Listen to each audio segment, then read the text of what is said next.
100 ருபீஸ்ல இருக்கக்கூடிய ஒரு special thing என்ன தெரியுமா? இதோடைய மான்யூமெண்ட் தான். இதுக்கு பேரு ராணி கி வாவ். நம்ம எல்லாருக்குமே தெரியும் ராஜா ராணிக்கான நிறைய மான்யூமெண்ட் வந்து கட்டியிருக்காங்க அப்படின்னு சொல்லிட்டு. ஆனா எத்தனை பேருக்கு ஒரு குயின் அவங்களுடைய ராஜாக்காக ஒரு மான்யூமெண்ட் கட்டியிருக்காங்கன்றது தெரியும்? அதுதான் இந்த 100 ருபீஸ்ல வந்து ராணி கி வாவ். இந்த மான்யூமெண்ட் வந்து குயின் உதயாவதி அவங்களுடைய ஹஸ்பண்ட் பீங்தேவுக்காக கட்டுறாங்க. குஜராத்ல வந்து இந்த ராணி கி வாவ் வந்து இருக்காம். இது வந்து யூசுவலான டெம்பிள் மாதிரியே கிடையாது. எப்படி இருக்கும் அப்படின்னா, ஒரு டெம்பிள் இப்படி கோபுரம் இருக்குல்ல, அந்த கோபுரத்தை தலைக்கீழே கவுத்து வச்ச மாதிரி தான் இது இருக்கும் அப்படின்றாங்க. இதுக்கு பேரு இன்வெர்டட் டெம்பிள் அப்படின்னு சொல்றாங்க.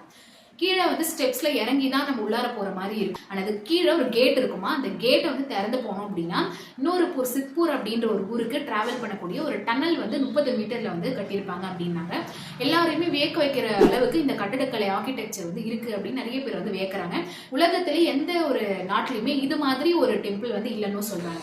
இதுல இருந்து என்ன தெரியுது அப்படின்னா, இந்தியாவில 7 அதிசயம் மட்டும் கிடையாது, 7000 அதிசயம் மேல இருக்கு.